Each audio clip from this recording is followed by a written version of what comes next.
I'm going to begin, Rebecca, just by asking if you knew about this story before getting involved in this project. No, I didn't.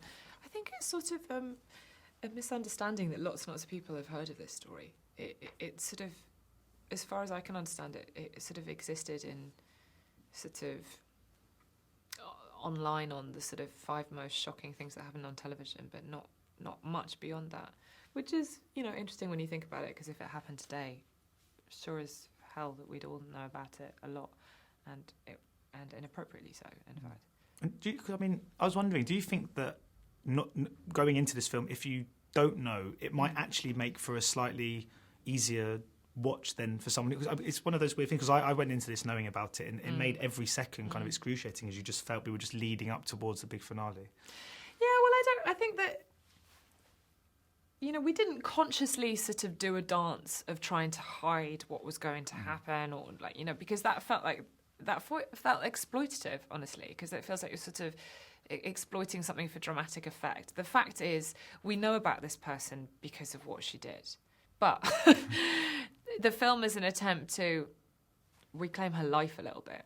So the fact of what she did is the least of interest, in a weird way, of the story of the film. But by the same token, the story of the film wouldn't exist without that. So it's central and not central at the same time. There's sort of endless looping ironies with Christine, because what she did was, you have to put it in context of what she was. Of course it's mental health issues, and of course she was dealing with profound depression, but at the same time, what she did can be seen as a primal scream against the way the world was going, and that she didn't want to live in it. Because what she said was, in keeping with the network's desire for blood and guts reporting, here's this. It was a real violent act of protest in many ways. And it's sort of the irony of making a film about someone who's angry about exploiting suffering for entertainment, and then trying not to make a film that exploits someone's suffering for entertainment is not lost on any of us. That's to tread that tightrope and make a film about sensationalism that isn't sensationalistic was the goal. Well, you achieve it. Thank you. But were you able then to relate this to the present days, particularly with kind of, the way journalism is going, sort of you've got this whole clickbait kind of journalism that exists. Were you able to, despite the fact this feels like it could only have taken place in the 70s, it's still, were you able yourself to find that kind of strand of relatability, I guess, with the modern day through the journalistic aspects? Entirely. I say this regretfully, but I don't watch the film and think, wow, what an interesting piece of history. It feels current. And so much stuff has, of course, changed, and so much progress has been made in terms of gender equality and how we view mental health, primarily. But by the same token, so much is still to be done in all those areas. And you look at this period in the 1970s in America, it's a really interesting time, because it's the golden age of journalism. You've got Watergate. You've also got this shift towards, if it bleeds, it leads. Let's make the stories juicier to get more ratings. And the whole world is moving towards in this direction of what's more entertaining, and also you've got Andy Warhol, you've got 15 Minutes of Fame, you've got this notion that nothing exists unless it's in front of a camera. And we're all living out the sort of end point of all of that culture now. And also in the 1970s, there was a tremendous amount of unease and uncertainty about, and paranoia about, where the world was going. And you look at Christine, and she's sort of a symbolic one-person representation of the ultimate level of anxiety and uncertainty about, and paranoia about everything. And I think there's a lot to relate to.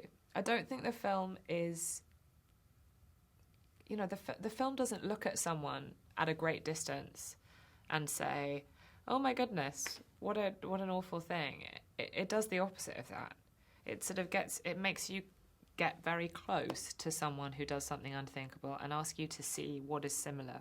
And when you are embodying a character like this, you have to get into her head every single day on set, it can't have been easy to just, at the end of the day, just switch off. But did you find that quite a challenge to become Rebecca Hall again at the end of every day, or did Christine really stay with you throughout the shoot?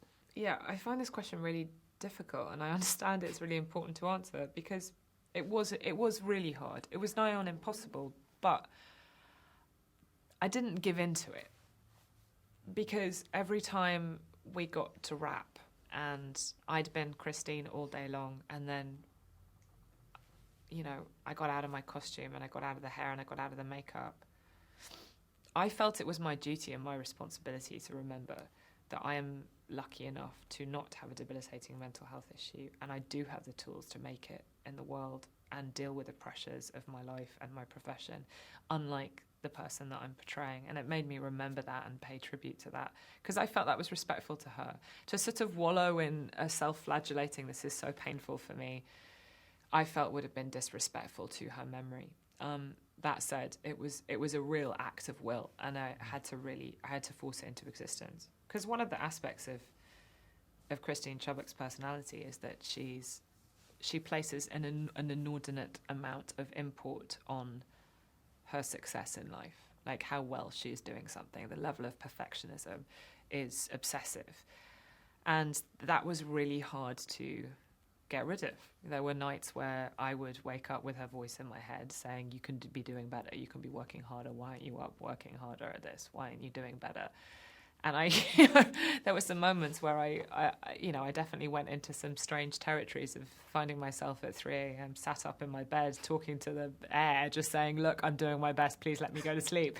It was definitely, I definitely had some difficult moments. But this is what happens when you take on something that means a lot to people. And I had a huge responsibility, both to the real person and to everything that she symbolises. So when you are playing her every single day, and you have to have this intimate bond with the character and understand her so much, was there anything though that you felt you really wanted to ask her?